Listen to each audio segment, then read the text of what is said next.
A partir de este momento, todas las voces se unen en una sola señal. RCR presenta Conexión 750 con María Alejandra Trujillo. Muy buenas tardes, amigos de Radio Caracas Radio. Todo el equipo que trabaja para ustedes a partir de esta hora los saluda. Variada y abundante información que compartir y analizar, como es costumbre, la tarde de hoy. Esto es Conexión 750. Comenzamos. ¿Qué está pasando en este país? Y saludamos a esta hora a nuestro invitado, el embajador Milos Alcalay, quien fue embajador de Venezuela ante varios destinos, incluyendo Naciones Unidas y Brasil. Embajador, gracias por atendernos. Buenas tardes. Muchas gracias a ustedes. Muy feliz de estar contigo en este programa. Pues mucho interés de conversar con usted acerca del tema que nos ocupa, que tiene que ver con la crisis institucional en un país como Perú y la posición que ha asumido el régimen venezolano junto a Nicaragua y Cuba, apoyando el intento de golpe de Estado del expresidente Castillo, el impacto que esta situación tiene para la región y sobre todo para nuestro país y los ciudadanos que residen en territorio peruano. Lo escuchamos. Sí, yo comenzaría señalando que es una muestra de estar en contra de la autodeterminación de los peruanos, quienes han rechazado un gobierno que quiso dar un golpe de Estado al estilo Fujimori y que por ser de izquierda, entonces sí lo respaldan, pero si hubiera sido un autogolpe que pudiera ser el presidente Lasso en Ecuador, inmediatamente lo condenarían. Lo que muestra que hay dos pesos y dos medidas. Ellos respaldan incondicionalmente a quienes ellos creen o estiman que están de su lado. Pero también representa una situación muy grave en América Latina. El péndulo de la izquierda, de una supuesta izquierda, que ha girado hacia candidatos como Lula, como Boris, como Petro, en el fondo ya están comenzando a aparecer las grietas.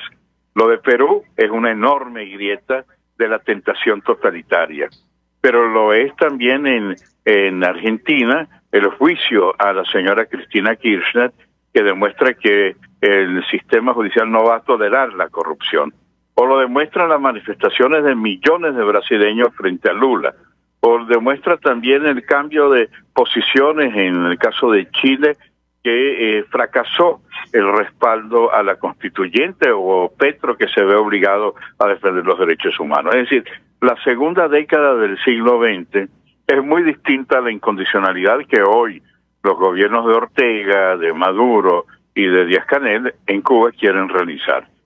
En Perú, lamentablemente hay una situación de crisis por la fragmentación, que no es solamente en el Perú, pero en el caso del Perú, un presidente que quiso aplastar, independientemente de los errores que pudiera tener la Asamblea Nacional, el Parlamento peruano, no puede un presidente desconocer las bases de la Constitución. Entonces es absolutamente insólito que Maduro, que Ortega, que Díaz-Canel defiendan a un presidente debilitado, en donde los peruanos rechazan esa gestión que fue un fracaso y que está sufriendo las consecuencias de que el Parlamento peruano no aceptó esa especie de dictado, esa especie de golpe de Estado. Sobre la posición de Venezuela, Cuba y Nicaragua en torno a este tema y el impacto que puede tener, digamos, el desenlace de esta nueva crisis en Perú, ¿cuál cree usted es el escenario que tenemos ahora mismo por delante, embajador? Sí, yo me estaría señalando que cada vez más el trinomio Cuba, Venezuela, Nicaragua van quedando aislados del contexto de la izquierda latinoamericana. Es verdad que no hay un rechazo como las democracias han realizado, pero no les gusta retratarse con Maduro, con Ortega o con el régimen cubano. Cuando uno ve todas esas tratativas en Brasil para evitar que Maduro vaya a la toma de posesión, es porque Lula sabe que Maduro es tóxico y le pide al vicepresidente electo que sea Alckmin, que sea el que gestione ante el Itamaraty los permisos para que Maduro venga. No quiere salir retratado con Maduro, a pesar de que el Foro de San Paulo exige o trata de hacerlo como una gran figura. Lo mismo sucede en el contexto de la izquierda europea.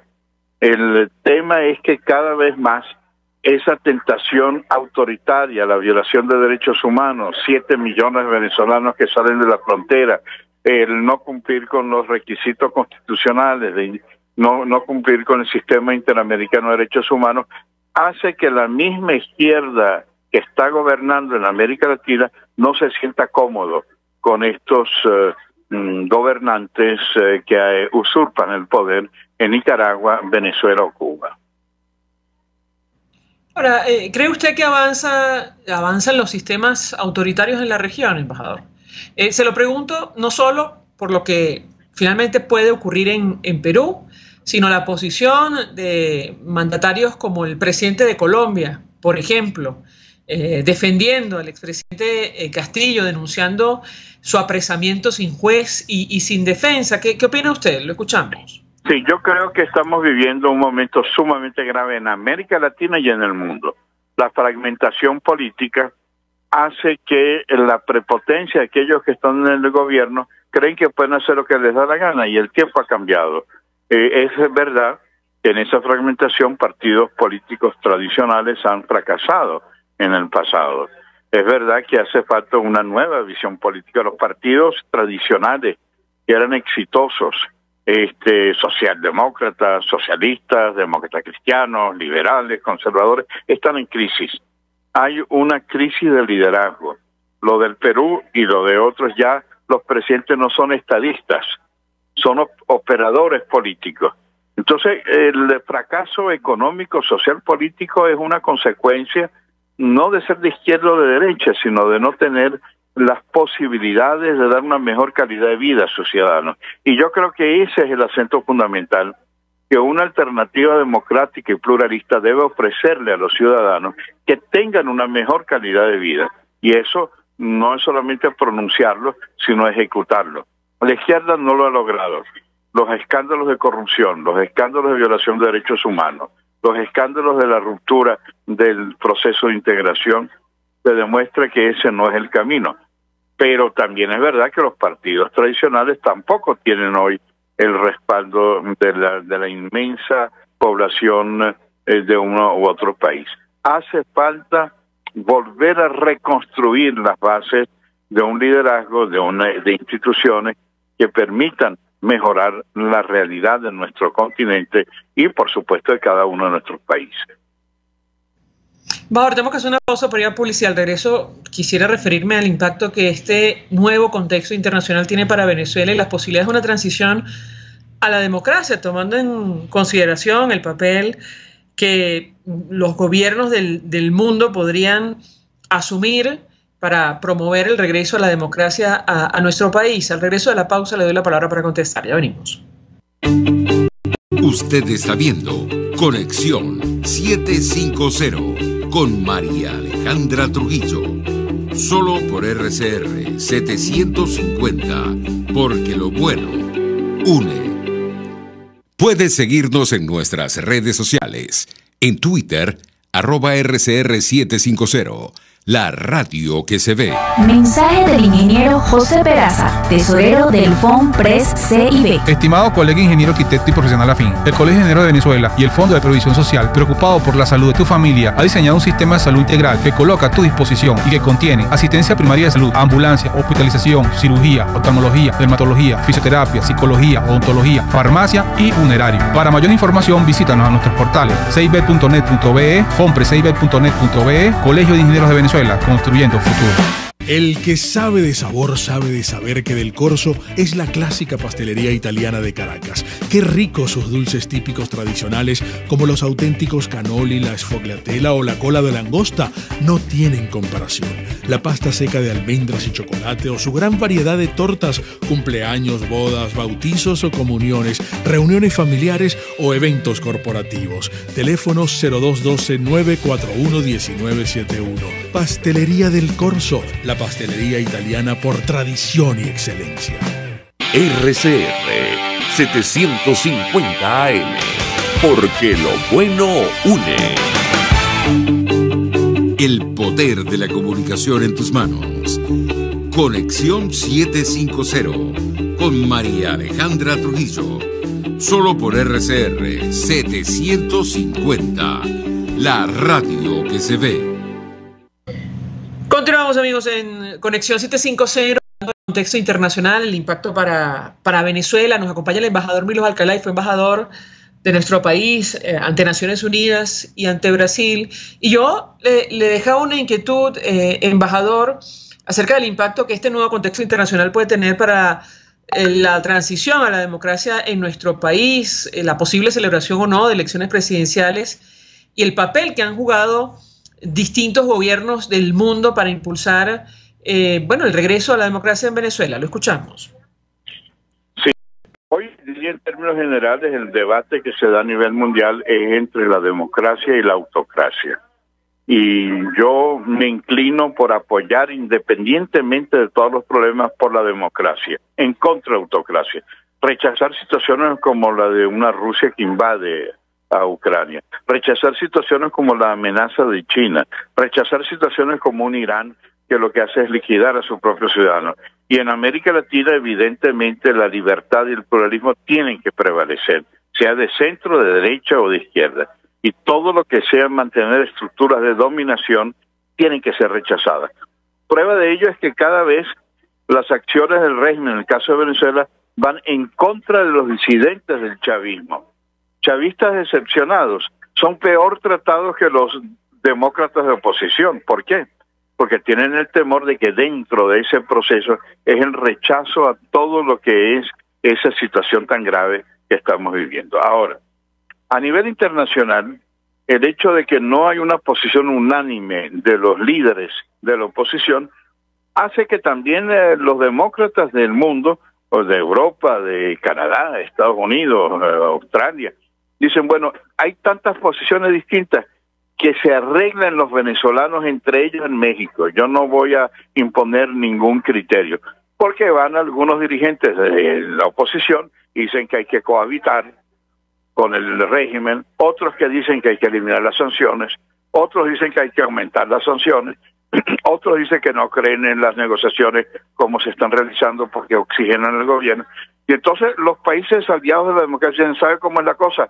Vayan a México y resuelvan su problema. Yo no tengo por qué estar decidiendo quién tiene razón de la oposición y quién no. Ustedes reúnanse y decidan lo que, si quieren continuar como cohabitantes, como hizo Pétain en Francia, que colaboró con los nazis, háganlo. O si ustedes quieren optar, hablando de Francia, por un modelo como el de Gaulle, háganlo, pero no me metan a mí en ese río. Y creo que eso es lo que está sucediendo. Todo el mundo dice que se negocie en México, pero el problema no es negociar, sino negociar qué. ¿Qué es lo que los negociadores de oposición están haciendo, sino fundamentalmente oxigenar el régimen? Y ahí es donde yo veo muy grave, no es solamente hablar, bla, bla, bla, es cómo hacer para que la transición se dé y que para que una verdadera alternativa democrática pueda ser la alternativa del país. Y no solamente sentarnos y ceder ante una agenda muy clara que tiene el régimen y que la oposición va de un extremo al otro. Así no se logra éxito en la negociación y así también las alianzas que tuvimos en el pasado se van debilitando. Ahora, tomando en cuenta que menciona usted la Francia de Pétain, la posición del gobierno de Manuel Macron con relación a nuestro país, terminando este año 2022, escuchamos a algunos analistas hablar de la Realpolitik luego de su acercamiento con Nicolás Maduro. Yo le pediría un comentario, y esto en la víspera del diálogo que se celebró en París sobre la posición de algunos gobiernos del mundo que han hablado claramente acerca de su interés energético en el marco de lo que está ocurriendo producto de la guerra en Ucrania. ¿Qué puede decirnos, embajador? Lo escuchamos. Bueno, yo señalaría lo siguiente: si efectivamente en el plano de las negociaciones con el régimen, los que hoy aparentemente son los representantes mayoritarios, que eso habrá que ver en las elecciones próximas previstas en las primarias. Pero hoy la plataforma democrática, el G4, los dirigentes que la constituyen, son los que están negociando con el régimen en México. Entonces, Macron dirá, bueno, pero si la oposición venezolana se sienta con Maduro para buscar sus propios intereses, porque yo, Francia, en momentos de crisis energética, en momentos de necesidad no voy a reunirme también con el régimen. Y lo mismo pensarán los otros países, es decir, los que le hemos dado la luz verde a Macron y a los países de la Unión Europea y a los Estados Unidos, al señor Biden y a los diversos gobiernos, somos el hecho de que si nosotros negociamos, ¿por qué los otros nos van a negociar en interés de sus propios países? De manera que esa es una de las situaciones muy claras que siguen ellos, no van a ser más papistas que el Papa, no van a ser más venezolanos que los venezolanos, ¿no? Ahora, lo que sí es importante, por eso yo creo mucho en la comisión de las primarias, el que se defina un nuevo liderazgo o se ratifique el viejo liderazgo. Y si es así, si es un gobierno de cohabitación, bueno, algunos estaremos en contra y otros, si son mayoritarios, ese es el camino que se va a reconocer. En relación a Ucrania, sería insólito que los que creemos en la autodeterminación, los que hemos visto la invasión increíble de Ucrania, de Rusia en suelo ucraniano, puedan aceptarlo. El mundo entero está en contra. Lamentablemente hay sectores que han cerrado los ojos o han jugado el papel de avestruz. América Latina tiene que ser solidaria con el pueblo ucraniano, porque esa es una invasión militar. Es el imperialismo ruso que invade a una nación que quiere optar por su propio destino uniéndose a la Unión Europea. Y eso depende de los ucranianos, no de los moscovitas. Ahora, embajador, ¿eso en qué lugar nos deja? Eso en primer lugar. Y por otra parte, usted está confiado que la renovación del liderazgo político, puede provocar un cambio de la posición que ha asumido la comunidad internacional con relación a nuestro país. Lo escuchamos. Sí. Yo creo que lo que hace falta es definir una estrategia. Cualquier estrategia es buena siempre y cuando sea una estrategia, no 10 estrategias, que es en la que estamos hoy. Entonces, si en esas elecciones hechas, por supuesto, con criterios institucionales y transparentes, ratifican a las actuales autoridades, no hay nada que hacer. Son ellos los que tendrán que tener el respaldo de la comunidad venezolana, con las disidencias naturales que puede haber. Pero en democracia eso es perfectamente comprensible. Pero por otra parte, el hecho de que nosotros sigamos con una especie de status quo como actualmente, esa no es la vía para proyectar las bases de una estrategia común. Por ejemplo, si la que resulta mayoritaria es María Corina Machado, es ella la que debe definir la estrategia. Si por el contrario es Capriles el que resulta electo en las primarias, es Capriles el que debe definir. Claro, eso lo tiene que hacer en consulta con todos los demás para que sea exitoso. Pero hay que renovar o hay que ratificar a un liderazgo que pueda uno solo, como hace el régimen. El régimen tiene más disidentes del chavismo que los que pueda tener la oposición dentro de la oposición. Pero el chavismo no permite que los disidentes determinen el rumbo. Hay una posición absolutamente rígida. Y eso, si queremos tener éxito, tiene que haber una estrategia rígida de parte de la oposición. No 10 oposiciones, como el mismo régimen dice. Bueno, hablamos con parte de la oposición, pero ahora vamos a hablar con otra parte de la oposición. Eso es una especie de burla, atropello y burla. Y la oposición tiene que tener una sola voz. Embajador Milos Alcalá, un millón de gracias por atendernos, acompañarnos estos minutos, expresando opinión, análisis acerca del tema que debatimos en esta parte del programa, que tiene que ver con la situación de la comunidad internacional, el impacto que esto tiene para Venezuela, sobre todo de cara a una posible transición a la democracia en nuestro país. Nosotros vamos a la pausa. Al regreso venimos con más. Estás en sintonía de Conexión 750 con María Alejandra Trujillo. Solo por RCR 750. Porque lo bueno une. Sintonícenos a través de Periscope, @RCR750. La radio que se ve. Mensaje del ingeniero José Peraza, tesorero del FONPRES CIB. Estimado colega ingeniero arquitecto y profesional afín, el Colegio de Ingenieros de Venezuela y el Fondo de Previsión Social, preocupado por la salud de tu familia, ha diseñado un sistema de salud integral que coloca a tu disposición y que contiene asistencia primaria de salud, ambulancia, hospitalización, cirugía, oftalmología, dermatología, fisioterapia, psicología, odontología, farmacia y funerario. Para mayor información, visítanos a nuestros portales cib.net.be, fonprescib.net.be, Colegio de Ingenieros de Venezuela, construyendo futuro. Amigos, nace un nuevo concepto de farmacia en Venezuela. Farmacia CVS y más. Todo lo demás. En Farmacia CVS, en español CVS, lo consigues todo en un solo lugar. Salud, belleza, hogar y comida. Un nuevo concepto en todo para un nuevo concepto de vida. Farmacia CVS y más está en el CCCT nivel C1, frente a Beco y al lado del Banco Mercantil. En Instagram, FarmaCVS. Farmacia CVS y más. Todo lo demás. La Academia de Ciencias Físicas, Matemáticas y Naturales presenta El progreso tiene su ciencia. Hoy presentamos Tobías Láser y el Jardín Botánico de Caracas. El Jardín Botánico de Caracas está ligado al venezolano Tobías Láser, quien fuera su artífice y protector hasta su muerte en 2006. Tobías Láser nació en 1911 en el estado Falcón. Fue médico cirujano de profesión, pero su verdadera pasión fue la botánica. En 1945 propuso a los planificadores de la ciudad universitaria la idea de construir un jardín botánico en el Lindero, que por la pendiente de sus colinas no parecían terrenos adecuados para la construcción de grandes edificaciones.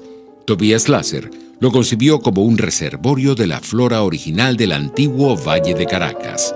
Este parque, conformado por 70 hectáreas que se extienden hasta la parroquia San Agustín, llegó a albergar más de 1.700 especies de plantas autóctonas y exóticas y la mayor y más variada colección de palmas de Sudamérica.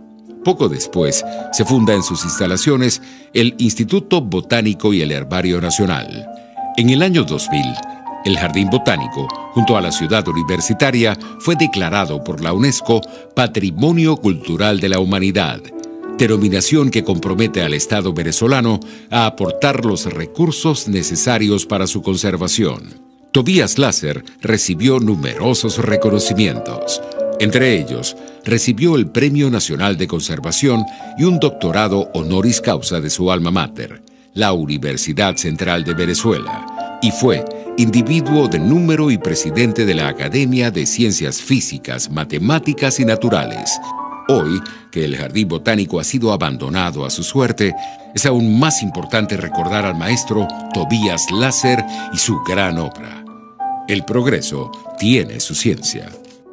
La Academia de Ciencias Físicas, Matemáticas y Naturales presentó El progreso tiene su ciencia. RCR 750 AM. Porque lo bueno une.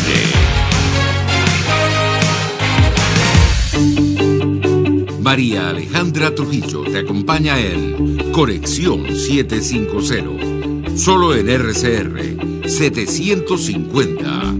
La radio que se ve. Claro y raspado. Continuamos, amigos, en Conexión 750 y hasta ahora saludamos a nuestra invitada Teresa, quien es directora de la ONG Justicia y Proceso Venezuela. Gracias por atendernos. Muy buenas tardes. Muy buenas tardes, María Alejandra. Más bien, gracias por este contacto. Pues mucho interés de conversar con nuestra invitada acerca del tema que nos ocupa, tratando de hacer balance de la situación de derechos humanos en nuestro país, cerrando este año 2022. Y yo iniciaría a propósito de esta reunión que ha celebrado la delegación de la Plataforma Unitaria que participa en las negociaciones de México con familiares de presos políticos. ¿Qué expectativa tiene nuestra invitada con relación a este tema? La escuchamos.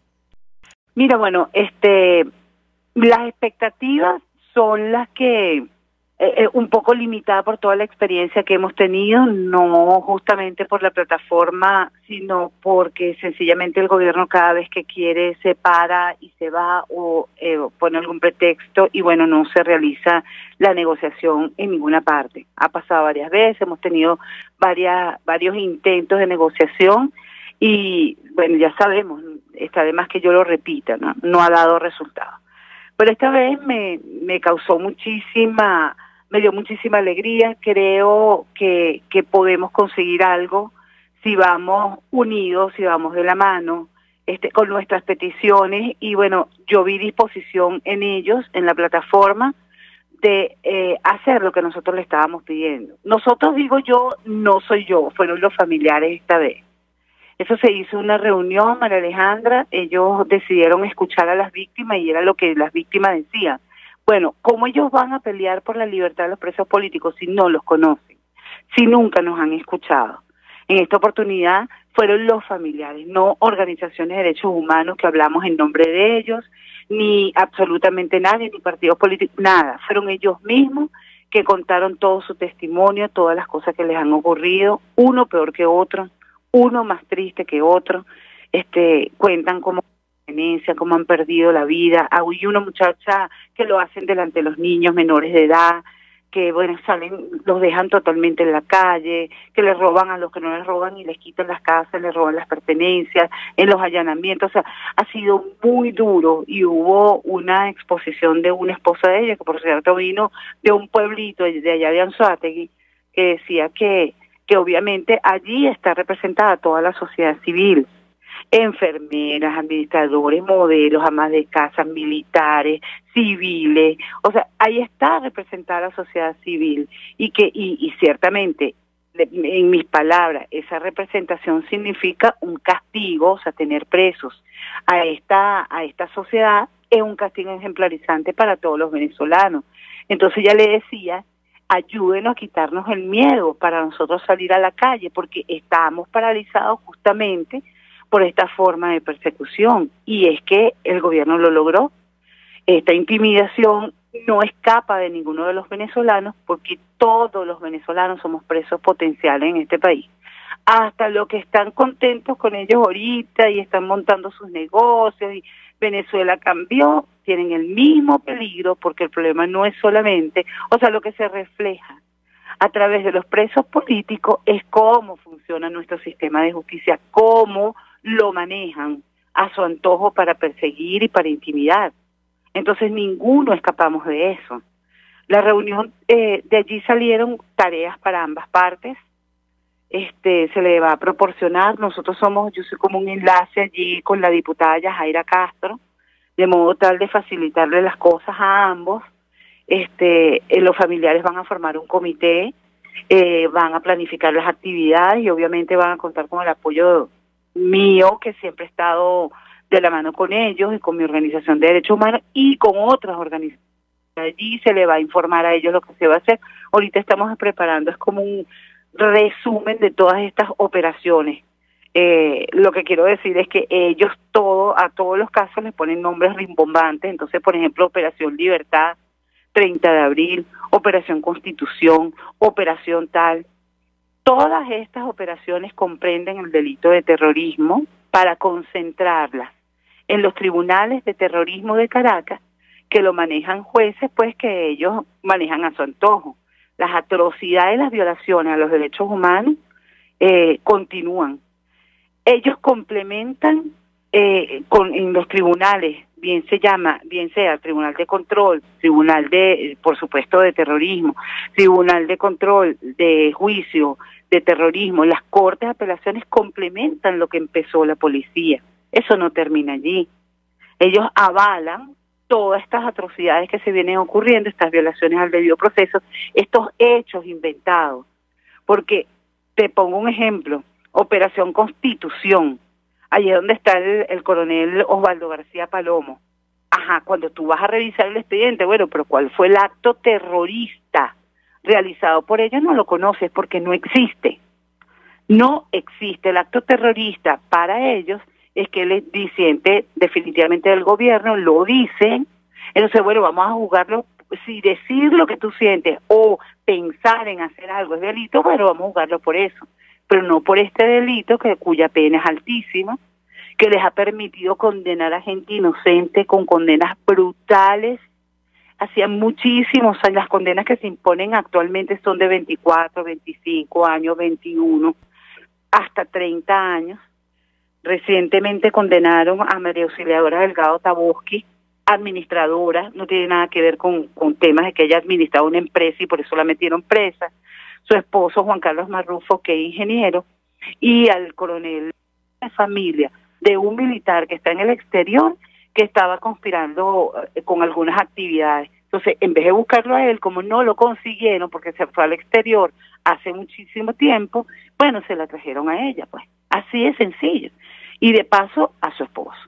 Entonces, eso es el patrón de Sippenhaft que aplicaban los judíos, los nazis a los judíos. Si no te encontraban a la persona que estaban buscando, pues le llevaban a toda la familia. De manera tal que, bueno, esto es una ventana que se abre, es una esperanza, es una luz, y todos los presos políticos se aferran a cualquier ventana, a cualquier luz que se le da para rescatar su libertad, porque lo que sí, varias cosas durante nosotros entramos a las 10 de la mañana, a las 10, y salimos casi a las 2 de la tarde. Fueron escuchados pacientemente todos. Y en lo que coinciden es en el patrón de violaciones de derechos humanos. Lo detienen sin orden, lo desaparecen, lo someten a torturas brutales, hasta violencia sexual a muchísimos de ellos. Posteriormente lo presentan fuera del lapso. Y bueno, todo lo que implica ser preso político. Todos coincidieron en eso. Pero también dijeron muchas otras cosas con respecto a sus propios bienes. Bienes personales. Hay personas que les incautaron los bienes de su madre. Hay personas que le incautaron su empresa y resulta que son 5 socios. Quedaron todos los socios por fuera. O sea, el daño es muy grande, María Alejandra, muy grande. Y entonces, bueno, en eso coincidieron, y coincidieron también en la necesidad de unirnos para poder optar, respetando que ya todas esas medidas han decaído. Por ejemplo, caso Paramacay tiene 5 años y 4 meses. Caso Gedeón en las mismas, Armagedón, en las mismas circunstancias. O sea, no hay un caso que se escape, habrán pocos casos que se escapen del hecho de que ya tienen como más de 3 años. Les corresponde la libertad. Sin ver atrás, les corresponde su libertad. Entonces, bueno, son distintas formas que se pueden presentar, distintas alternativas, de modo tal que ellos lo presenten y puedan negociar. Que sí queremos que los presos políticos sean la bandera de las negociaciones, que se hable de presos políticos en las negociaciones. Que piezas de cángeno, obviamente. Salen 3 y me levantan las sanciones a todo el mundo, te traes a Alex Saab, todos somos felices aquí y no soy ni a los 3 con los que se comprometieron. Eso no se quiere. No estamos hablando de ese tema, no se acepta, pero que sean bandera, que sean el principal motivo, sí lo queremos. Porque no, y lo repito una y mil veces, no es que es estos presos políticos, es que todos los venezolanos somos presos políticos potenciales, somos presos políticos potenciales, y esto tiene que estar seguido de una reforma absoluta del sistema de justicia, porque si no seguirán entrando como entran. Nosotros tenemos, María Alejandra. Sí, no, la estoy escuchando atentamente, doctora. Yo okay. le quería precisar, porque usted dice, se está haciendo este trabajo, entiendo, sistematizar los casos, ofrecer detalles a la delegación de la plataforma unitaria, pero no tenemos mayores expectativas tomando en cuenta los antecedentes, y quisiera ahondar en este tema, si me permite, doctora Malabé, escuchamos. No, las expectativas están, y sobre todo sobre todo ellos, que fueron escuchados y que se intercambiaron. Bueno, después ustedes se van a dar cuenta, no es nada fuera de lugar, pero bueno, sí hay una lluvia de ideas, de actividades que se puedan hacer. Ellos también pidieron que nosotros también colaboráramos, igual que ellos le hicieron miles de peticiones. No se comprometieron, porque ellos dicen, lo que pasa es que nosotros estamos aquí, mañana, bueno, se levantó la mesa. de negociación porque ellos piden algo que no se puede conceder, nos hablaron que habían tragado grueso, o sea, se dijeron detalles, esa reunión fue muy privada. Si te darás cuenta, la publicidad es sencillamente que esa reunión se hizo para que ellos pudieran exponer cuál era su problema y qué es lo que quieren. Y ellos le hablaron claramente que hay que ir empujando esta carreta hacia adelante. Nosotros, María Alejandra, hemos contabilizado 4 organizaciones de derechos humanos con la ayuda de los propios familiares y de los propios presos políticos. O sea, me refiero, Observatorio Nacional de Derechos Humanos, Justicia y Proceso, que la represento, familias de presos políticos militares, familia SOS Libertad y Justicia, Encuentro y Perdón. Hemos hecho reuniones, yo defiendo muchísimos de ellos, y con la ayuda de ellos mismos hemos contabilizado 312 presos políticos. Mujeres 18, hombres 294, militares 168, mujeres militares 5, mujeres civiles 13, hombres civiles 126.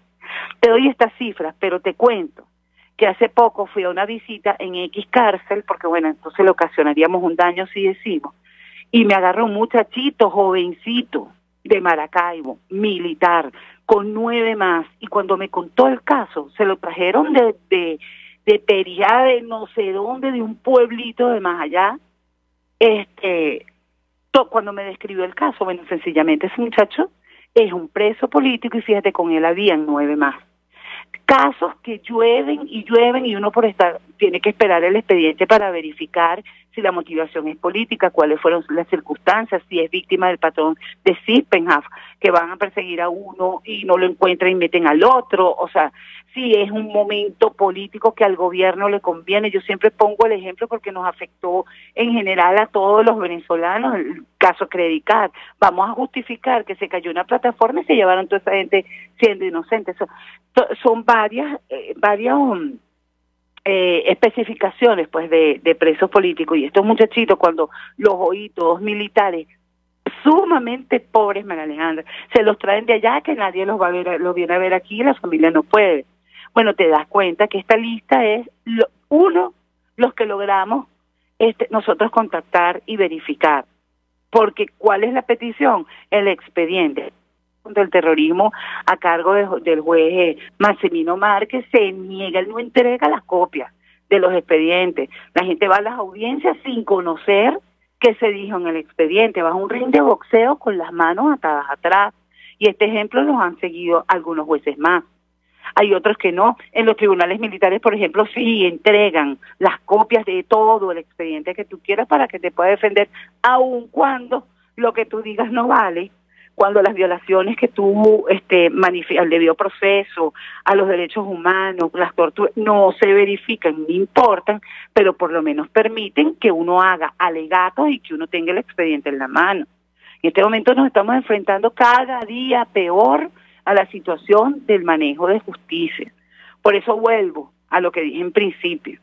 Estos casos de los presos políticos no terminan con la detención, la puesta, me torturaron, ya no me están torturando más, la tortura es aislamiento nada más, nada tortura, porque ellos mismos van calificando, y es terriblemente triste que se van como que, bueno, no es acostumbrado, no es que tienen que aceptar que no pueden ver a su mamá que viene de Maracaibo y no le permiten la entrada, que lo aíslan en un calabozo un poco de días y eso no importa. Lo que está pasando, como decía el coronel Osvaldo García Palomo ayer en el juicio, estamos en una cámara de gas. En la DGCIN, ellos están denunciando hace tiempo que tienen 6 presos políticos metidos, bueno, 7 porque está Kennemore, el de estadounidense, los tienen metidos en la espacio donde lo que respetan es el humo de los estacionamientos de los carros, y fue el Ministerio Público. Pues no sirve, porque a una persona pudieron haber partido 5 costillas, los meniscos, lo que tú quieras, pero eso no se ve por fuera, ojalá, porque entonces no tuvieran que hacerse radiografía, que es tan costoso. Y cuando tú vas a ver los exámenes, entonces no, estado general satisfactorio. Es una serie de cosas que, bueno, que habría que haber escuchado allí, los noté sensibilizados, y bueno, que no... Siento que no hubo que todos coincidieron, se me había ido la idea, no solamente en decir cuáles son los patrones que se aplican de persecución, sino que también en que la delegación no se comprometió. O sea, lo que dijo, vamos, el compromiso, si se puede llamar así, es vamos a luchar junto a ustedes. Ese es. Ahora, las tareas hay que hacerlas. Las tareas son de ambas partes. Ellos, por ejemplo, Gerardo Blade, el que preside la delegación, visibilicen el tema de las mujeres, es verdad, ha faltado visibilización del sufrimiento tan grande de la detención de las mujeres. O sea que para mí sí significa una esperanza, porque además hay que ponerle corazón. Si tú vas a hacer algo y estás partiendo del hecho que, es que pasó esto, es que lo otro, es que Gerardo le puso la cara así cuando la señora dijo, es que esto, es que lo otro, ya comenzamos mal.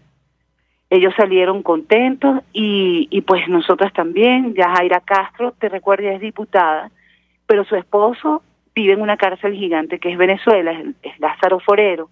Él fue condenado a 30 años por los sucesos del 11 de abril. El 11 de abril. Sí. Le dieron una medida humanitaria, pero un banco no puede ir a un centro comercial. Él lo aniquilaron como persona. Tiene un cáncer que amerita una inversión enorme, que trata de estar, y bueno, tiene un apartamentico no sé en dónde, Carrizo, y no puede hacer nada, porque la juez ni siquiera puede mover el expediente porque lo tiene prohibido. Entonces, ves, o sea, tenemos miles de venezolanos sometidos a presentaciones y no se resuelven su problema, porque siguen atados a esta justicia amañada, a esta justicia que luego que logremos, en nombre de Dios y de la Virgen, liberaciones de todos los presos políticos de diferentes maneras, ¿ok? Me refiero, o sea, lo que dije antes, destierro, que saquen esta gente. Cuba fue un ejemplo de eso, que lo saquen, que se quiten ellos mismos este problema de encima. Digo yo este problema de encima y no sé si signifique un problema para ellos, ¿no? Pero que se quiten esto de encima. Bueno, si vamos a desterrarlo, indulto, amnistía, cumplimiento del artículo 230 del Código Orgánico Procesal Penal, que se le permita a los jueces declarar inadmisibles esas acusaciones que son tan dañinas. María Alejandra, yo creo que no solamente el daño lo causan los funcionarios haciendo esas investigaciones a trocha y mocha, que nada guardan relación, a ellos no les importa. O sea, pidieron orden, no la pedimos, ¿y para qué? Y a mí me manda mi jefe, mi comandante, el que le comanda allí, bien sea en el SEBIN, en el DGCIN, en la policía. No, yo cumplo órdenes de él, yo no cumplo con el código orgánico. Doctora Malavé, tenemos que hacer una pausa para ir a publicidad, pero no quiero dejar por fuera el tema de la Corte Penal Internacional. Lo hemos hablado con otros especialistas, defensores de derechos humanos, abogados de familiares de presuntos delitos de lesa humanidad. Una de las inquietudes que ha surgido es si un eventual proceso de justicia transicional daría al traste con la investigación que adelanta el fiscal Karim Khan. Nos han dicho que no, que son dos cosas diferentes, pero me gustaría conocer su criterio. Al regreso de la pausa le doy la palabra para contestar. Ya venimos. Ok.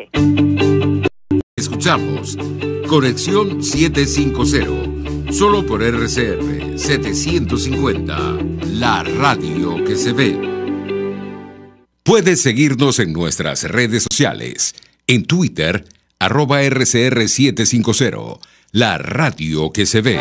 Mensaje del ingeniero José Peraza, tesorero del FONPRES CIB. Estimado colega ingeniero arquitecto y profesional afín, el Colegio de Ingenieros de Venezuela y el Fondo de Previsión Social, preocupado por la salud de tu familia, ha diseñado un sistema de salud integral que coloca a tu disposición y que contiene asistencia primaria de salud, ambulancia, hospitalización, cirugía, oftalmología, dermatología, fisioterapia, psicología, odontología, farmacia y funerario. Para mayor información, visítanos a nuestros portales cib.net.be, fonprescib.net.be, Colegio de Ingenieros de Venezuela, construyendo futuro. La gran estilista Teresa está al frente de su salón de belleza Tarina, con su maravilloso equipo de profesionales peluqueras y manicuristas en el salón de belleza Tarina. siempre vas a lograr el look de la mujer bonita. Está en la planta alta del Centro Comercial Galerías Prados del Este. Ven para que te consientan. Pide tu cita por el 0414-222-6577. Salón de Belleza Darena. Atención como tú lo mereces, con todo cariño. Pretty Woman. RCR 750 AM, porque lo bueno une. El poder de la comunicación en tus manos. Conexión 750 con María Alejandra Trujillo. Solo por RCR 750, la radio que se ve. Continuamos, amigos, en Conexión 750, hablando acerca de la situación de derechos humanos en nuestro país, tratando de hacer balance de este año 2022, que lo hemos dicho en otro espacio, ha sido estelar para los derechos humanos, la defensa de los derechos humanos en Venezuela, no solo por los informes de la misión de determinación de los hechos, por la prórroga de su mandato, por la salida del régimen venezolano del Consejo de Derechos Humanos, también por la investigación ante la Corte Penal Internacional por presuntos delitos de lesa humanidad, y además ahora la posibilidad de la participación de las víctimas. Nos acompaña la doctora Teresli Malave, directora de la ONG Justicia y Proceso Venezuela. Nos quedan pocos minutos, pero quería preguntarle, la misma línea de lo que venimos conversando desde el corte anterior, existe la preocupación que si eventualmente se inicia en nuestro país un proceso de justicia transicional, esto dé al traste con los avances de la investigación que adelanta la Fiscalía de la Corte Penal Internacional por presuntos crímenes atroces. ¿Qué opina usted sobre este punto en específico, doctora? La escuchamos. Justicia transicional es posconflicto, o sea, es con otro gobierno, además. Eso no pudiera ser en este momento con este gobierno, porque serían ellos mismos las personas que van a ser sometidas a esta justicia, ¿no? No darían al traste porque eso depende de las mismas víctimas. Déjame ordenar las ideas, María Alejandra. En la justicia transicional se impone una forma de cumplimiento de esas penas. Yo recuerdo el de justicia transicional de Colombia. Entonces que ellos empezaron, bueno, si tú reconoces, pides perdón, lo que la víctima sienta que satisface su necesidad de justicia es suficiente para que esa persona sea liberada.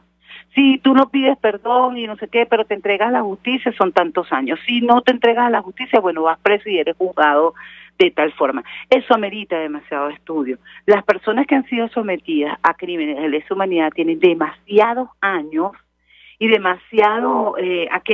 esos tipos de crímenes se están cometiendo hace muchísimos años y aquí demasiadas personas que han participado en ello, de manera tal que eso se iría viendo, porque obviamente si yo digo como víctima que yo no quiero perseguir a alguien por ese hecho y el testimonio mío es importante, bueno, debilitaría en parte.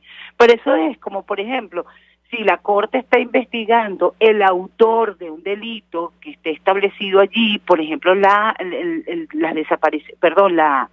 asesinatos, los que han hecho las ejecuciones extrajudiciales que han hecho, ese es un crimen que se cometió.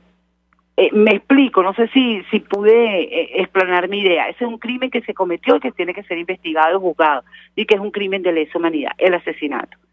Ahora bien, sí debilita en mi criterio el hecho que la víctima no quiera participar y no le importe. Eso depende de toda la documentación y el trámite que se le dé. Sin embargo, yo no creo que aquí se imponga, honestamente te digo, una justicia transicional. No la veo cercana, no la veo posible, honestamente. Pero pienso que habría que estudiar bien la forma como se traería eso a un nuevo gobierno para verificar si de verdad entorpece todo lo que se vaya a hacer en la Corte Penal Internacional. Doctora Teresli Malave, 1.000.000 de gracias por atendernos, acompañarnos, directora de la ONG Justicia y Proceso Venezuela, ofreciendo además detalles acerca de lo que fue esta reunión de los familiares de presos políticos con la delegación de la Plataforma Unitaria que participa en las negociaciones en México. Gracias. Nosotros nos despedimos y lo hacemos a nombre de Jaime Nestares de la Dirección General de la Estación, en la gerencia de producción Willy Charcaya, En la producción, Jay Pacheco, en los controles, Gregorio González, quien tuvo el placer de acompañarles, María Alejandra Trujillo.